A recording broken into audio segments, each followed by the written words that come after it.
Hello everyone, welcome to Nigerian TV. I'm Nelly Bukolu. And I'm Eunice Olale. How you doing? Hi Nelly, I'm good. Quite alright, could be better, but I'm good. Are you sure? I'm good, how are you? I'm great, thank you. Maybe I can brighten your day a little bit, just short storytelling. Okay, let's have it. Do you mind? Okay. So this is a story about Kola. Okay. Kola was used to a long walk home, but nothing prepared him for what he saw on that day, on that scorching afternoon. The market was in chaos. Women were crying, stores were overturned, and local officers were shouting orders like they owned the world. New tax, triple the amount, one backed. If you can't pay, lock your shops and go home. The women fell to their knees, begging. Some clustered their goods, others clustered their children. Kola froze. It was just a boy, but injustice burned hotter than the sun on his skin. He stepped forward. "Excuse me, sir," he said, voice shaking but still steady. "Why did you increase the tax? It's too much for them." The officer turned sharply, eyes narrowed. "Who are you to question us? Go home before you get into trouble." The crowd grasped. A child had spoken where adults trembled. But Kola did not back down. He remembered his civic education class human rights. The right to work, the right to fair treatment, the right to be heard. That night, Kola reported everything to the school's human rights club. By morning, the story had reached the local NGO. By evening, the officers were summoned, and by the next day, the hashtags were cancelled. The whole market buzzed with relief. Women hugged him, calling him a hero.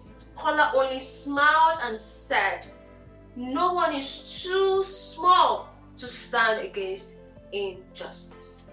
That's a very good story. When you were saying the story, I remembered from Layo Kuti. She came to mind.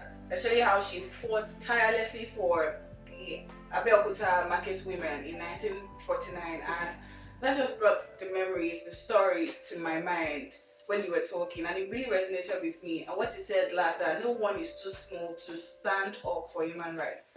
That's profound, really. Yes. She came to mind. And the 10th of December is globally celebrated as Human Rights Day, World Human Rights Day. This date honors United Nations General Assembly adoption of the Universal Declaration of Human Rights on the 10th of December 1948. You know, the Abeokuta women, when Formula 4 for the women was 1949, Yeah. and then human rights was declared December 10th, 1948. So this woman was, I believe that then already she was aware of it, like, it's your right to own a business, your right to own a source of living.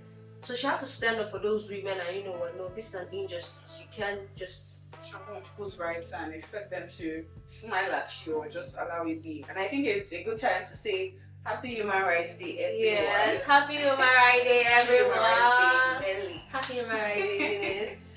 So you may have heard the term human rights here, and maybe you don't understand it, or you just happen to forget what it is. Don't worry, that's why we are here for you. So let's talk.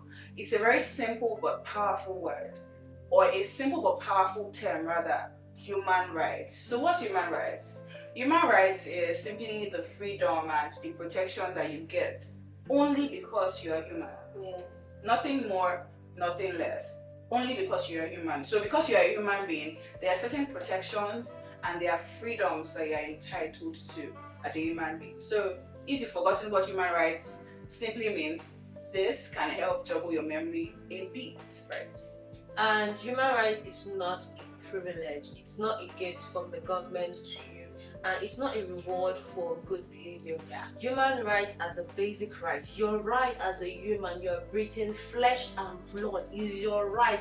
I'm talking of rights to vote and be voted for, right to freedom of association, right to freedom of worship, right to freedom to live. To live is your right. Nobody should take that from you. That's why last month when we saw stories on the internet breaking about, adoption of schoolgirls, the killings, it was horrific for me because these are people's basic human rights and you took that away from them. Everyone has a right to live. You don't do that to people. You were kidnapping people. People had the freedom of movement and you took that away from people. So we need to come outside to tell you that, it's your right. Nobody should take that from you. Stand up for your rights. And from what Nelly said, the story she said, you can see why human rights matter. Because without human rights, one thing is for sure, abnormal things will thrive. Anything abnormal can happen. Power would be misused, people will be silenced, injustice will grow unchecked, right? Which is why we need to stand up for human rights. Because human rights don't just make us sound cool or anything. They protect our dignity. They protect our choices and they protect our future because the future is here. Yes. They protect our future. So when you stand up for somebody right now, it is sowing a seed, quote and unquote, permit me to use the word loosely, for the future. So people ahead of you can see that, this is abnormal. Somebody tried to put it in check. Now let's also do the same. Let's speak up and ensure that this is caught before it grows unchecked. So yes, human rights. And let me even break it to a more simpler definition. When you take a child to school to learn, it's your child's right. It's not like you're doing your child a very good favor. Sure. It's that child's right to learn, to know what's happening, to learn about your society. When women go out there to vote or want to even be in a position of being in the political seat, it's their right. When youth come outside to speak against the government for something they did wrong using their social media platforms, it's their right. And it's very, very important for us to understand the truth that in many communities, these rights are still violated. We've seen happenings in the past few months. So let's even start going back to many years from now, like 3 years ago, 4 years ago, 5 years ago. And you'll see that police brutality still thrives in communities, gender-based violence, discrimination, poverty, unlawful detention. Oh no, we had a lot of cases a few years back and it was really heartbreaking to even see that people came out this year to tell their stories and they're like, my family member that was in police detention, that was detained unlawfully, is still there. I haven't seen my son, I haven't seen my wife, I haven't seen my husband, right? And there's also digital abuse. We still spoke about this in our previous episode. So it means our work is far from done.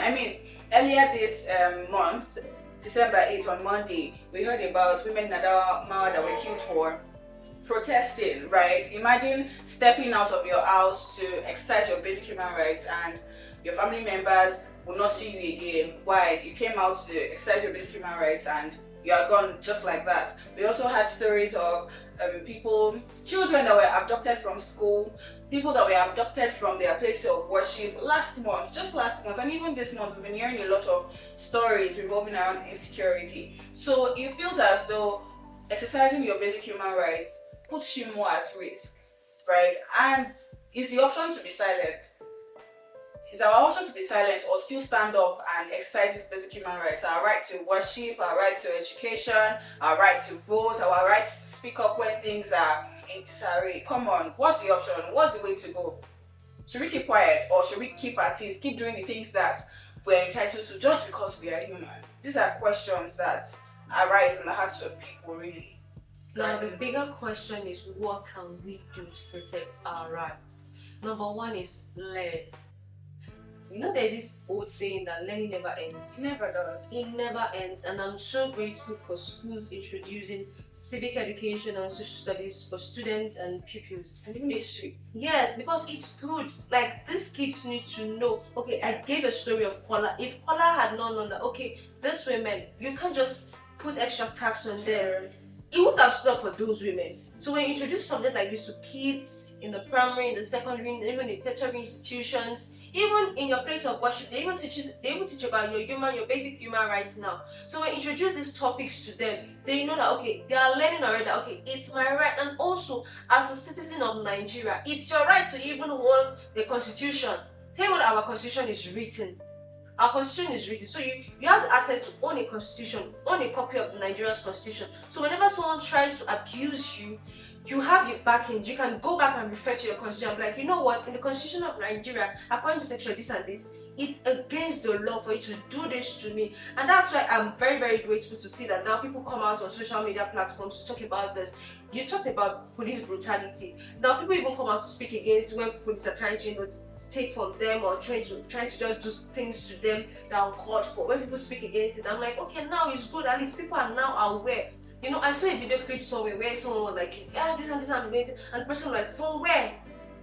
Where your papers? You can't arrest me unlawfully. You need to show me this. According to, I was like, good.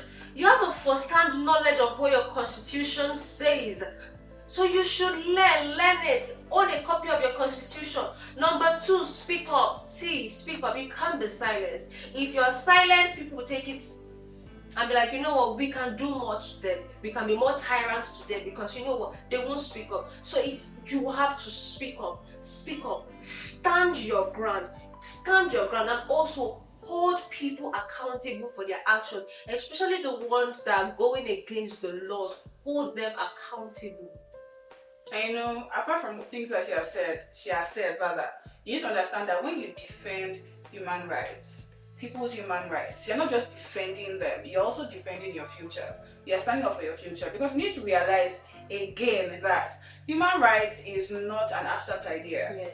It is our everyday reality. It concerns me, it concerns you, it concerns us. So when you stand aloof and you enable injustice, you are standing against your future in a sense. So when you defend people's rights, you are defending your future. You're standing up for your future. Generations to come that would have things to look back on and they're like, oh, okay, yes, this person stood up and defended our rights. I mean, Steve Funmilayo Ransom Kuti, it happened in 1949 and we are still talking about it. We've seen what's possible. That's why some people can stand up and boldly create organizations, create movements, just to ensure that people understand that human rights are not an abstract reality. It's our everyday reality, or an abstract idea rather. It's our everyday reality. And the goal is to build a society where dignity is protected and justice is accessible to everyone, every human, regardless of your tribe, your religion, your background. Your dignity needs to be protected. Justice needs to be accessible to you. And it's very important what Nelly also said, because our human rights are not just laws on paper. They're not just laws that we just have to look back at, especially when maybe we have a professional exam to write, or you just want to win an argument on social media. They are not just laws on paper. These things are a foundation of our humanity. Yes. Remember I said earlier that basic human rights are simply the protections and freedoms that we have access to just because we are human beings. So human rights are the foundation of our humanity, not just laws on paper. I think we'll start to see changes when people stop treating it as just basic laws on paper. Yeah. We'll start seeing it as our everyday reality, as the foundation, as the basis of our humanity. You need to go to the first world nations and you see how they don't joke with their human rights. Someone was telling me somewhere that, you know what, if you're disturbed, you know that you have the right to a conducive environment. If you're trying to just sleep and someone there is using their gen to just disturb you, you can be like, hey, please don't do that. I can call the cops on you. I'm like, okay, that's great. So I believe that we are getting there and we need to learn, stand up for our rights, speak, okay? Thank you so much for watching. Please stay aware, stay empowered, and stand up for your human rights. And that's all for this talk show. Please don't forget to subscribe to our YouTube channel at the Nigerian Tribune TV so you get updated whenever we drop new videos. Also, visit our website at www.tribuneonlineedge.com for news articles, sport, entertainment, finance, relationship, and you can also keep up with the happenings across the world and in Nigeria. Thank you so much for watching. Till next time, I remain Nelly Kwon. And I'm Eunice Olaleye.